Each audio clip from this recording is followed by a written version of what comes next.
கவலைக்கிடமாக இருக்குது. ஸோ இதுக்கான முயற்சி வந்து கர்நாடகா ஃபாரஸ்ட் டிபார்ட்மெண்ட் சரி கவர்மெண்ட் தான் இதுக்கு வந்து முயற்சி எடுத்து இதுக்கப்புறமாச்சு இந்த சம்பவம் நடந்ததுக்கு அதுக்கப்புறமாச்சு ஒரு நல்ல ஒரு முடிவு எடுத்து அங்கே வந்து ஆம்புலன்ஸ் வசதியோ எமர்ஜென்சி மெடிக்கல் ஃபெசிலிட்டி வசதியோ அங்கே பண்ணாக்கா ரொம்ப நல்லாயிருக்கும். ஸோ வந்து இந்த பெண்மணி வந்து ஹாஸ்பிட்டல் கொண்டு போனாங்க, இறந்துட்டாங்க. ஸோ காப்பாற்ற முடியல. அந்த வீடியோ நீங்களே பாருங்கள். அவங்க கணவர் அவர் நடந்து சொல்லிட்டாங்க. கொஞ்சம் பேர் எலிஃபென்ட் கேம்ப் பார்க்கறதுக்காக வந்தோம். ஸோ அந்த எலிஃபென்ட் பாத்திங் ஆக்டிவிட்டிலாம் பண்ணுறாங்க, எல்லோரும் பண்ணுறாங்க. இப்போ 300 சார்ஜ் பண்ணாங்க. ஓகேன்னு சொல்லிட்டு தான் நாங்கள் போனோம். ஸோ எலிஃபெண்ட்டை குளிக்க வச்சுட்டு பக்கத்தில் வச்சுட்டு ஃபோட்டோலாம் எடுக்கிறாங்க. ஸோ 2 யானை, இன்னொரு யானை வந்து அந்த எலிஃபெண்ட் அட்டாக் பண்ணாங்க. ஸோ யானை அப்படியே மேலே விழுந்துச்சு. 2 பேர் மேலேயும் விழுந்துருச்சா? என் மேலேயும் ஒய்ஃப் மேலே. நான் டாக்டர் கையில் வச்சு எப்படி நான் தப்பிச்சு வெளியே வந்து உங்க எங்கே அடிபட்டிருக்க? அவங்களால வர முடியல. நான் தான் போயிட்டு இழுத்துட்டு வந்தாங்க.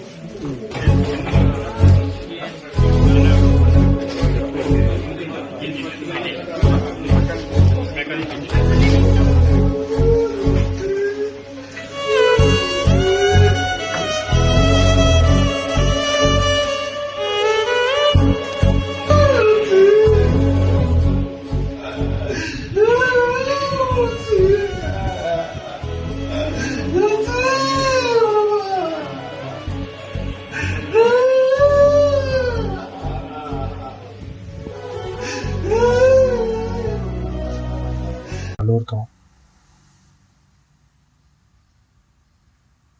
பார்த்தீங்களா ஒரு அது நம்ம பார்க்கும்போது நம்மளுக்கே கண் கலங்குது. ஆனால் கூட இருந்த மனைவி இன்னைக்கு இல்லை. கண் முன்னாடியே தான் மனைவி இறந்து போகிறது எந்த ஒரு கணவனுக்கும் அது வலி தாங்க முடியாது. குடும்பத்துக்கும் ஒரு பெரிய இழப்பு தான். அது மட்டும் இல்லை, தான் மனைவி இறந்து போனதும் தான் கணவர் வந்து அவங்களுடைய கண்ணை வந்து கண்ணில்லாதவங்களுக்கு தானம் பண்ணியிருக்காரு. ரொம்ப பெரிய அவங்க உயிரோடு இல்லைனாலும் மற்றவங்க மூலியமாக அவங்க வாழறாங்க. ஸோ இது வந்து அவங்க கணவருக்கு அந்த பெரிய மனுஷருக்கு அவருக்கு நன்றி தெரிவிச்சுக்கணும். ஸோ வந்து இந்த மாதிரி ஆயிருக்கு. இது வந்து முதல் தடவையான்னு கேட்டிங்கன்னா இல்லை, இது இந்த மாதிரி வந்து தொடர்ந்து நடந்திருக்கு. இந்த கஞ்சன் என்ற யானை வந்து பார்த்திங்கன்னா 2024 தசரா ஃபங்க்ஷன் வந்து எப்பவுமே வந்து மைசூர் பேலஸில் நடக்கும். ஸோ அப்போ நடக்கும்போது பார்த்தீங்கன்னா அந்த கஞ்சன் யானை வந்து தனஜெயான்ற யானையை வந்து அங்கே தாக்கி என்ன பண்ணியிருக்கான், அங்கேருந்து ஓடி வந்து அங்கே இருந்த பாதுகாப்பு வழிகளை தாண்டி அங்கேருந்து வெளியே தாண்டி ரோடுக்கு வந்து அங்கே இருக்கிறவங்களெல்லாம் பயன்படுத்தி அங்கேருந்து ஓடியதாக சொல்லப்படுது. அங்கே இல்லாமல் இதுக்கு முன்னாடி கூட வந்து யானை இருக்கும் அந்த மூகானில் வந்து அங்கேயும் வந்து இது கஞ்சனத்தை வந்து தாக்கியிருக்கான். ஸோ இது வந்து பார்த்திங்கன்னா வழக்கமாக நடக்கிறதுன்னு சொல்லி அந்த ஃபாரஸ்ட் டிபார்ட்மெண்ட் அதிகாரி வந்து இது கூறியிருக்காரு. ஸோ இது வந்து மிருகத்துங்களுக்கு நடுவில் இது வந்து நடக்கிறது சாதாரணமான விஷயம். ஸோ இது வந்து நம்ம மனுஷருங்களால் நம்ம கண்ட்ரோல் பண்ண ஆகாது அப்படின்னு. பட்டு கண்ட்ரோல் பண்ண ஆகாதுன்னா இது எந்த விதத்தில் இதுன்னு தெரியல. பட் ஆனால் இந்த மாதிரி இந்த யானை இது பண்ண தெரிஞ்சால் அந்த மாதிரி யானை வந்து மக்கள்கிட்டருந்து கொஞ்சம் தூரமாக வைக்கல இல்லைங்களா? அதுக்கான ஒரு ஸ்டெப் ஏதாச்சும் எடுத்து பண்ணலாம் இல்லைங்களா? ஏன்னா இப்போது மிருகத்துங்க அதுங்க விடுங்க, அதுங்க மிருகத்தை போய் யார் பிடிச்சி ஒன்றும் என்ன பண்ண முடியும் சொல்லுங்கள்? மனுஷராக இருந்தால் பிடிச்சி தண்டனை கொடுக்கலாம். மிருகத்துங்களை நம்ம என்ன பண்ண முடியும் சொல்லுங்கள்? அவங்களோட முடிவு அங்கே போய் தான் முடியணும்னு இருந்திருக்கு. என்ன பண்ணுறதுங்க?